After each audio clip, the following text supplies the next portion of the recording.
Yo, kama hujakuwa kadi na unataka kukula pesa ya waheshimiwa 2027 kwanza constituency, shika kura yako Nyaribari Chache. Hapo ndio kutakuwa na pesa. Kwa sababu hapo kila aspirant mwenye anakuja ndio anakuja na handout, hakuna mwenye anakuja na agenda. Ukitembea hapa nje, ukiinteract na watu wa Nyaribari Chache, mimi most of my conversations nikipatana na watu ni politics. I speak politics a lot. Actually, 80% of my conversation ama 70% of my conversation, kama siko kwa kazi yangu, ninaongea mambo ya siasa. Nyaribari Chache, kila mtu nakutana naye, voter wa Nyaribari Chache ama resident wa Nyaribari Chache, kwanza wenyeji wale, the natives, ukisikia wakiongea unasikia Zahir alitoa 1500 kuchangia kanisa, sasa Birundu naye kuona hivyo naye akatoa 1500 kuchangia kanisa. Zahir alikuja akapeana 1100, Birundu naye kuona hivyo naye akakuja akapeana 2200. Yani hiyo ndio conversation nafurahisha watu. Hiyo ndio vitu zinafurahisha watu from politicians. Hakuna mwenye anakuambia huyu Birundu anataka kutoa Zahir Janda alisema hii, alisema atafanya hii.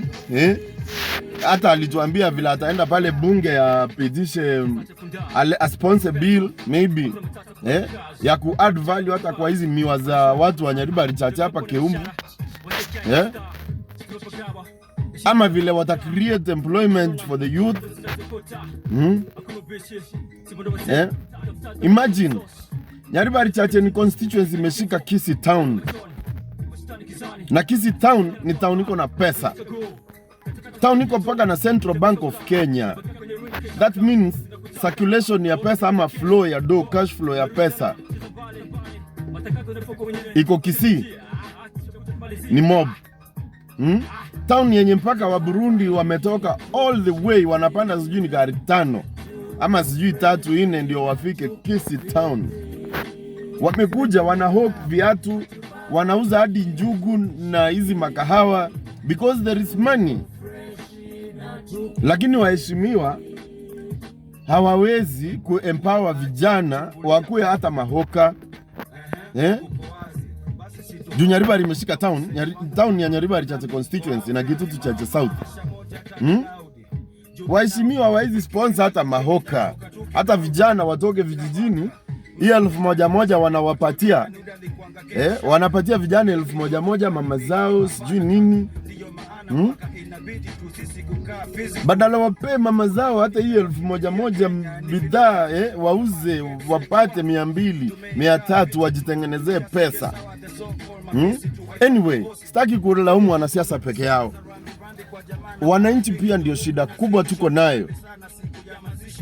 Hii wakati tunakimbiza mambo ya vijana wa Katari wa Nyaribari Chache walihadaiwa wakadanganywa na story ya kupelekwa Katari na ofisi ya Mheshimiwa Zahir Janda. Do you know the same women ndio walitupigia nduru pale Bobaracho 26 December of 2025.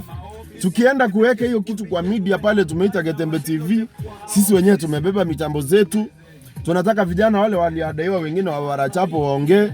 Do you know wamama ndio walitupigia nduru? Walitupigia nduru, watu wakaanza kujaa, vijana wakakuja wanataka kutuvuruga kwa kuuliza tu mbona vijana wamehadaiwa kuenda Qatar. Imagine, kwa sababu ati mheshimiwa anawapatia sijui ni handout, sijui anawapatia mchele, sijui anawapea nini, lakini at the cost of their children's future. Imagine, wamama ndio walitupigia kelele. So since then, that's when we chose pia sisi tutaona we will be attacked. Unajua mimi as an individual, mimi sina shida. Mimi sina shida. Mimi hata mafuta na afford kuweka gari yangu. Sisi tulikuwa tunaenda tupigania hao vijana wapate haki yao, lakini mama zao wale wako Baracho walitupigia kelele nduru, vijana huko wakaanza kutuattack. wakataka kuchukua mitambo zetu, yeah? So from there pia sisi tukaona tuko na mafamily, tukaanza ku receive threats. Mimi mwenyewe niko na ubi kama 5 kwa nyumba. Tunataka watu walitaka kutuattack. Alafu mseme tutapata change. How? We have a long way to go. Nyaribari Chache constituency, we have a long way to go. All these people, hata ukiangalia, unajua mbunge sio tu kupitia hata sheria peke yake, hata invest Kisii Town. Ukiinvest Kisii Town, residents wa hapa wako wa Nyaribari Chache wako na chance ya kupata kazi kwa investment umeka. MP wa zamani ukiangalia, for example, ndio maana naongelea Simeon Nyachae sana. Simeon Nyachae, in as much as walikuwa enzi za dictatorship, Simeon Nyachae alijaribu hata kuweka vitu hapa town na ajiri watu. That's what we want. Yes.